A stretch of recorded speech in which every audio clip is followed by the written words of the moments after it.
Riders to the C class 12 semester 3 এর প্রিপারেশনের ক্ষেত্রে আরো একটা ক্লাস আজকের ক্লাসটা, কারণ আজকে আমরা আলোচনা করব কলাম ম্যাচিং এমসিকিউ।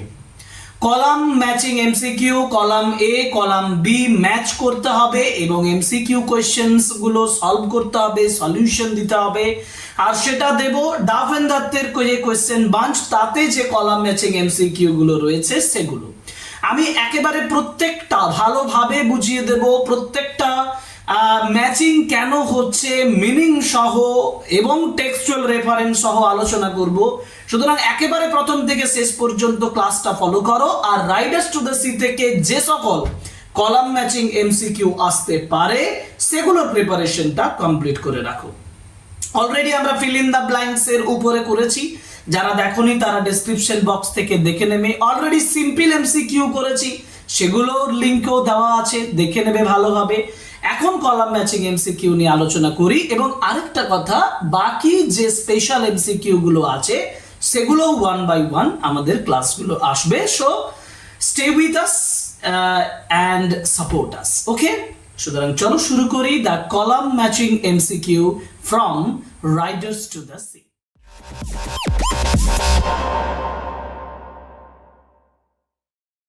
দেখো, কলাম ম্যাচিং এমসিকিউর ক্ষেত্রে প্রথমেই যেটা বলা আছে সেটা হচ্ছে যে Maurya, first question number 1, Maurya, Cathleen, Bartley, ইমান।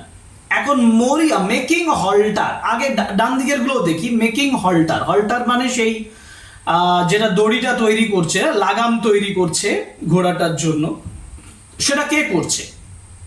এই হল্টারটা করছিল বাটলি, অতএব এই দেখো সি এর সঙ্গে হবে। লাইং ডাউন, শুয়েছিল, কে শুয়েছিল? মোরিয়া শুয়েছিল, অতএব মোরিয়া হবে লাইং ডাউন। ক্যাথলিন, ক্যাথলিন কি করছিল? ক্যাথলিন কেক তৈরি করেছিল, নিডিং কেক, ক্যাথলিন হচ্ছে 4। আর ইমান, ইমান হচ্ছে মেকিং কফিন, কফিন তৈরি করছিল। তাহলে দাঁড়ালো কি? A2 B4, A2 B4 আর C1 আর D3। Option D is the right answer. দেখে নাও, এইভাবে তোমাদেরকে কলাম ম্যাচিং কোয়েশ্চেন আনসার গুলো করতে হবে। তোমাকে আগে উত্তরটা তৈরি করে নিতে হবে, তারপর তোমাকে যে তোমার ওএমআর সিট আছে সেখানে যে পূরণ করতে হবে সঠিক উত্তরটা বেছে নেওয়ার পরে, ওকে? নাও কোয়েশ্চেন নাম্বার 2, হুকার। হুকার মানে একটা স্মল বোট, ছোট্ট একটা নৌকা। জবার মানে যে ব্যবসা করে, ওই যে জিনিসপত্রের ব্যবসা করছে। পোটিন, পোটিন হচ্ছে এক ধরনের ড্রিঙ্কস, ইলিশিট ড্রিঙ্ক কিন্তু, হ্যাঁ। আর হল্টার, হল্টার হচ্ছে ওই যে লাগাম তৈরি করা, একটা ঘোড়ার লাগাম। তাহলে আমরা হুকার, এদিকে আমরা পাচ্ছি কি, যেমন ধরো রোপ ফর লিডিং হর্স, তাহলে এটা দাঁড়াবে হল্টার। তারপর হচ্ছে ইলিসিট অ্যালকোহল, এটা হবে পোটিন। তারপরে স্মল ভেসেলস, স্মল ভেসেলস হবে হুকার মানে ছোট নৌকা। লাইভ স্টক ডিলার, এটা হবে জবার। তাহলে কি দাঁড়ালো? A3B4।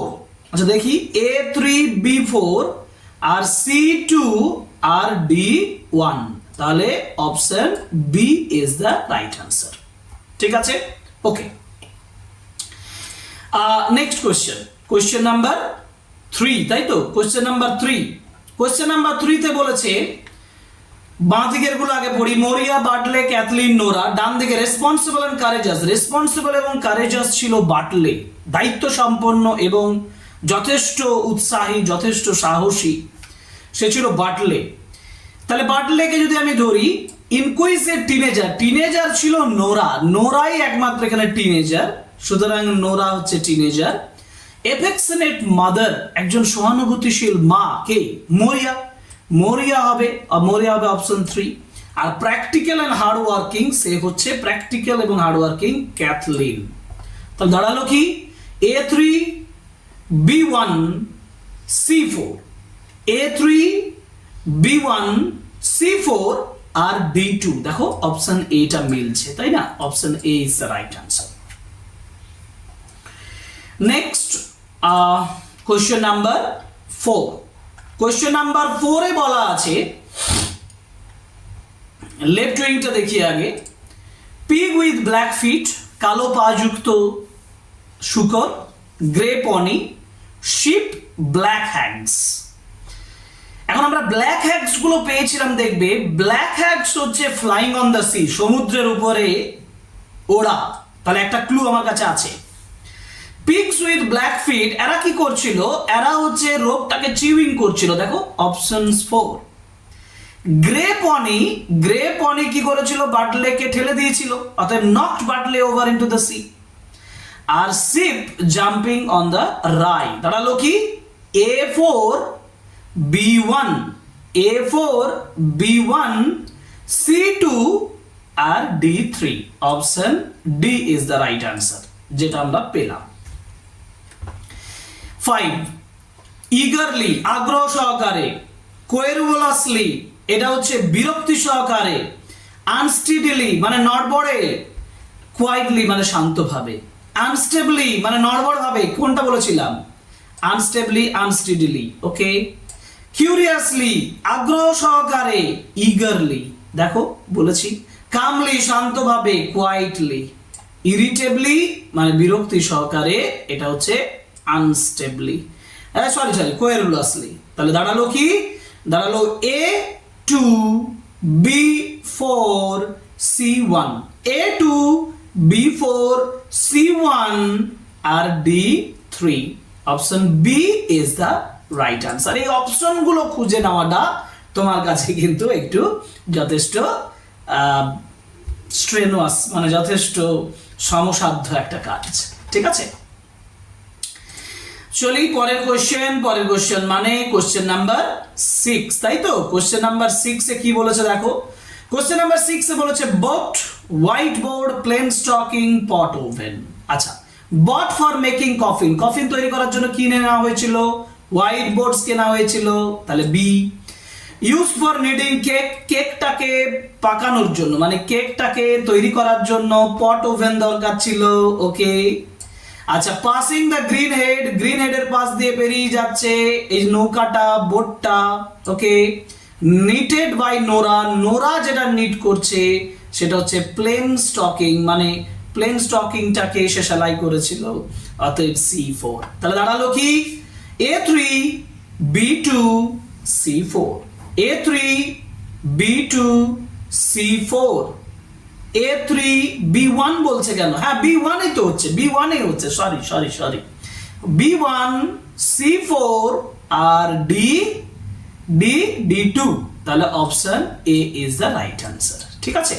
ওকে, এবার যাব কোশ্চেন নাম্বার 7 এ। কোশ্চেন নাম্বার 7 এ বলা আছে বাঁদিকে ইয়ং প্রিস্ট, সিমাস, স্টিফেন, কলাম। এবার এদের সঙ্গে রিলেটেড যে ইনফরমেশন গুলো দেওয়া আছে, আস্কড ফর নেলস, পেরেক কে চেয়েছিল? ভালোভাবে মনে রাখো, পেরেক চেয়েছিল কলাম। কলাম কেন পেরেক চেয়েছিল? কারণ কলাম ওই কফিন তৈরি করবে। তাহলে আস্কড ফর নেলস, এটা হচ্ছে কলাম। আচ্ছা, said that Bartley would go to the sea, Bartley সমুদ্রে যাবে, এটা কে বলেছিল? এটা স্টিফেন, স্টিফেন বলেছিল, তার একজন বন্ধু স্টিফেনসন। তারপরে হচ্ছে লস্ট ইন এ ডার্ক নাইটে হারিয়ে গিয়েছিল সীমাস হারিয়ে গিয়েছিল, সীমাস মরিয়ার এক ছেলে। আর gave Nora a bundle of clothes, নোরাকে এক বান্ডিল ক্লোথেস দিয়েছিল কে? ইয়ং প্রিস্ট দিয়েছিল। তা দাঁড়ালো কি? A4 B3, A4 B3 এবং C2 D1, দেখো অপশন সি টা মিলছে, এইটাতে মিলছে, option C is the right answer. এবার যাব question number 8, Michael, Cathleen, Bartley, Nora. আচ্ছা, মরিয়াস ইয়ংগেস্ট ডটার কে ছিল? ছোট্ট মেয়ে কে ছিল? নোরা। তাহলে এই যে দাঁড়াতলো মরিয়াস ইয়ংগেস্ট সান, মরিয়ার সব থেকে ছোট্ট ছেলে কে ছিল? বাটলি ছিল। মরিয়াস ফেভারিট সন, মরিয়ার সব থেকে প্রিয় সন্তান Michael. and Moria's eldest daughter Kathleen. তাহলে A3B4 C সি কি হচ্ছে C2 D1। ওকে, এই দেখো এটা মিলছে A3 B4, তাই না? Option D is the right answer. ঠিক আছে, আচ্ছা এরপরের কোশ্চেন চলে যাই, মানে কোশ্চেন নাম্বার 9। কোশ্চেন নাম্বার 9 এ বলা আছে বাঁদিকে মরিয়া, ক্যাথলিন, ইয়ংগেস্ট প্রিন্স, বাটলে। ওকে, দেখি ডান দিকে কি বলেছে। এদের স্পিচের উপরে বলেছে, ভালোভাবে দেখো, বলেছে স্পিচ, বক্তব্যের উপরে দিয়েছে। Almighty God won't leave her destitute. Almighty God তাকে একা করবেন না। কে বলেছিল এটা? সেই ইয়ং প্রিস্ট বলেছিলেন। Okay, young priest. The blessings of God on you, ভগবান তোমাদের উপরে মঙ্গল করুন। এটা যখন বাটলে বেরিয়ে যাচ্ছে না সমুদ্রের উদ্দেশ্যে, তখন বলেছিল, এটা বাটলের কথা। অতএব এটা হচ্ছে Bartley. No man at all can be living for ever. কোনো মানুষ চিরকাল বেঁচে থাকে না। এটা বিখ্যাত মরিয়ার স্পিচ। আর it is the life of a young man to be going on the sea. এটা ক্যাথরিন বলেছিল। তিনি বলছেন যে এটা হচ্ছে যুবকদের সমুদ্রে যাওয়াটা। কে তার মায়ের কথা শুনবে, তাই না? অতএব A3 B4 C1, A3 B4 C1 D A3 B4 C1 D2। অতএব A right answer is options A। ঠিক আছে, D2 হয়েছিল, হ্যাঁ D2 হয়েছিল। ঠিক আছে, পরের কোশ্চেনে চলে যায়। পরের কোশ্চেন মানে কোশ্চেন নাম্বার 10। বাটলি, প্যাচ, সন, সিমাস। বাটলি কিভাবে মারা গিয়েছিল? দেখো এখানে সেভাবেই বলেছে, drowned out of a curragh turn over. Curragh যদি টার্ন ওভার হয়, ছোট্ট নৌকাটা যদি উল্টে গিয়ে মারা গেছে, সেটা হচ্ছে প্যাচ মারা গিয়েছিল। Knock down into the sea by grey pony দ্বারা বাটলে মরেছে। Lost in the dark night, সেটা সিমাস হারিয়ে গিয়েছিল। আর were lost in the great wind, এটা হচ্ছে সন। ঠিক আছে, তাহলে দাঁড়ালো কি? A2 B1 C4 D3। আচ্ছা, তাহলে কি আরেকবার বলছি, A2 B1 C4 আর D3। তোমরা অপশনগুলো দেখে নেবে, একটু অপশনগুলো উপরে আছে। আমি উত্তরটা আরেকবার বলে দিচ্ছি। এর সঙ্গে হচ্ছে 3 B1 C4 D3। ঠিক আছে, ওকে। আচ্ছা, এরপরে কোশ্চেন আমি বললাম যে A3 অপশনস গুলো কোশ্চেন নাম্বার 10 তে, কিন্তু A3 ছিল না, A2 ছিল। A2 ছিল বোধহয়। হ্যাঁ, আমি যেটা বলছিলাম, দেখো আমি একটু দেখে নিই। A নকডাউন A2 ছিল আর B1 ছিল। ঠিক আছে, A2 B1 আর সি এর সঙ্গে A2 B1 সি এর সঙ্গে কি ছিল? 3 ছিল সি এর সঙ্গে। দেখে নিই একবার। সি এর সঙ্গে শন হচ্ছে lost in a dark sea. না, C4 আর D3। তাহলে এটাই দাঁড়াচ্ছে না, এই যে দেখো, হ্যাঁ এইটা।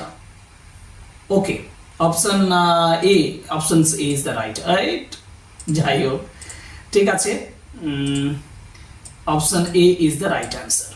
এরপরে চলে যাই, পরে কোশ্চেন নাম্বার 11 করব। কোশ্চেন নাম্বার 11 এ দেখো লেফট এবং রাইটে যে কোশ্চেনস গুলো দিয়েছে, এগুলো কিন্তু যথেষ্ট একটু ভাবনা চিন্তার আছে। কেন?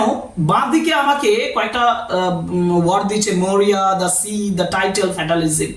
আর এগুলো কি রিপ্রেজেন্ট করে, মানে সিম্বলিক্যাল রেফারেন্স গুলো দেখানো হয়েছে ডান দিকে। সিম্বলিক্যাল রেফারেন্স গুলো যদি দেখানো হয়েছে, তাহলে সেভাবে আমরা যদি ভাবি, যেমন আমি আগে একটু বুঝিয়ে দিই ডান দিকের গুলো। represents the inevitable journey of those claimed by the sea। সমুদ্রের উপরে যে জার্নিটা, যেটা inevitable, যেটা অবশ্যম্ভাবী, সেটাকে রিপ্রেজেন্ট করছে কোনটা? দ্বিতীয় বলেছে embodies the sorrow, endurance, resignations in the face of loss। লসের মুখোমুখি হচ্ছে রেজিগনেশনস এবং এন্ডিওরেন্স, সহ্য শক্তি তৈরি হচ্ছে জীবনটাতে। সেটা কার দ্বারা প্রভাবিত হচ্ছে? এটা 2। এটা প্রভাবিত হচ্ছে মরিয়ার দ্বারা। এটা শিওর মরিয়ার দ্বারা, যে মরিয়া রিপ্রেজেন্ট করছে এটা। আচ্ছা, তারপর হচ্ছে the philosophical acceptance that life's outcome are predestined. Philosophical acceptance, দার্শনিক একটা গ্রহণযোগ্যতা, যে জীবনটা আউটকামস আর প্রিডেস্টিন, এগুলো আগেই ভাগ্য নির্ধারিত হয়ে আছে। এটা ফ্যাটালিজমের মাধ্যমে বোঝায়। দেখতে পেয়েছো আমাদের দুটো অলরেডি পাওয়া গেছে। and symbolizes the indifferent powering force that governs the fate of the islanders. এটা তো সমুদ্রের দ্বারা, সমুদ্র এটা সিম্বলাইজ করছে ওই আইল্যান্ডারদের ভাগ্যটা। তাহলে রাইডার্স টু দ্য সি বোঝাচ্ছে embodies the sorrow, এই represents the inevitable, এটা রাইডার্স টু দ্য সি বোঝাচ্ছে the inevitable journey of those claimed by the sea। তাহলে দাঁড়ালো কি A2 B4, A2 B4 আর C1 আর D3 option A is the right answer। আমরা বলবো option A is the right answer। এবার যাব কোশ্চেন নাম্বার 12 এবং এটাই হচ্ছে শেষ কোশ্চেন এবং কলাম ম্যাচিং এমসিকিউ যথেষ্ট তোমাদের কাছে কিন্তু একটু চ্যালেঞ্জিং, ঠিক আছে। যাই হোক, চ্যালেঞ্জিং হলো টেক্সট ভালোভাবে পড়া থাকলে তোমাদের কোনো অসুবিধা হবে না, আর এই ক্লাসগুলো করলে তোমাদের আরো ভালো প্রিপারেশন হয়ে যাবে। দ্য সি সমুদ্র, মরিয়াস প্রেশনস অফ গ্রিফ, তার দুঃখ, absence of her sons, use of local dialect, এগুলো সিম্বলিক্যাল রেফারেন্স দিয়েছে। Represents the deep sorrow and inevitability of loss, একটা signifies the relentless exports of nature and fate, প্রকৃতি এবং ভাগ্য এটা রিলেন্টলেস যে প্রভাব সেটা বোঝাচ্ছে। Creates a realistic portrayal of island life, এটা সত্যিকারের আইল্যান্ডের জীবনের ডেসক্রিপশন করা হচ্ছে। আর highlights the profound impact of tragedy on family and community, এটা বোঝাচ্ছে। highlights the profound impact of tragedy on family and community, family এবং সমাজের উপরে যে প্রভাব, যেটা profound impact, দারুণ যে প্রভাব সেটা বোঝাচ্ছে। এটা কিসের মাধ্যমে? এটার উত্তরটা কি হবে? এটার উত্তরটা হবে যেমন আমরা যদি বলি দ্য সি সমুদ্রটা, এই সমুদ্রটা signifies the relentless force of nature, প্রকৃতির যে ক্ষমতা সেটাকে বোঝাচ্ছে। ফেট ভাগ্যটাকে বোঝাচ্ছে। তারপর মরিয়াস প্রেশনস অফ গ্রিফ, এটা বোঝাচ্ছে কি? এটা বোঝাচ্ছে highlights the profound impact of tragedy on family and community, family এবং কমিউনিটির ওপর যে ট্র্যাজেডিটা তৈরি হচ্ছে সেটা মরিয়ার এই দুঃখ দ্বারা প্রকাশ পাচ্ছে। তারপর the absence of her sons, এটা বোঝাচ্ছে কি? এটা বোঝাচ্ছে the represents the deep sorrow and inability of loss, লসটাকে বোঝাচ্ছে, ডিপ সরোটাকে বোঝাচ্ছে। আর ইউজ অফ ডায়ালেক্ট, এটা বোঝাচ্ছে realistic portrayal of island life, island লাইফের রিয়েলিস্টিক পোর্ট্রায়ালটাকে বোঝাচ্ছে। সুতরাং আমরা বলতে পারি A2 B4 C1 D3 option A is the right answer. ঠিক আছে, এই হচ্ছে উত্তর। তাহলে আমরা আলোচনা করলাম কলাম ম্যাচিং এমসিকিউ ফ্রম ডাফ এন্ড দ্যাট কোয়েশ্চেন বাঞ্চ এবং আমরা 12টা ইম্পর্টেন্ট কোয়েশ্চেন যেগুলো দেওয়া আছে সেগুলো এখানে আলোচনা করে নিলাম। আশা করি তোমরা ক্লাসগুলো ফলো করছো, আশা করি তোমাদের প্রিপারেশনের জন্য তোমরা কয়েক ধাপ এগিয়ে যাচ্ছ, এই আশা রাখছি। তোমরা সাবস্ক্রাইব করো আমাদের চ্যানেল, লাইক করো, কমেন্ট করো, শেয়ার করো আমাদের ভিডিও, যাতে করে আমাদের চ্যানেল আরো গ্রো করে, আমি আরো তোমাদের জন্য নতুন ক্লাস নিয়ে আসতে পারি। আজকের ক্লাসটা এখানেই শেষ করছি। বাকি যে এমসিকিউ গুলো রাইডার্স টু দ্য শেয়ার হবে সেগুলো আমরা নিয়ে আসবো 1 by 1। So wait and see, wait and follow and wait and support my channel. Okay, thank you very much. Goodbye.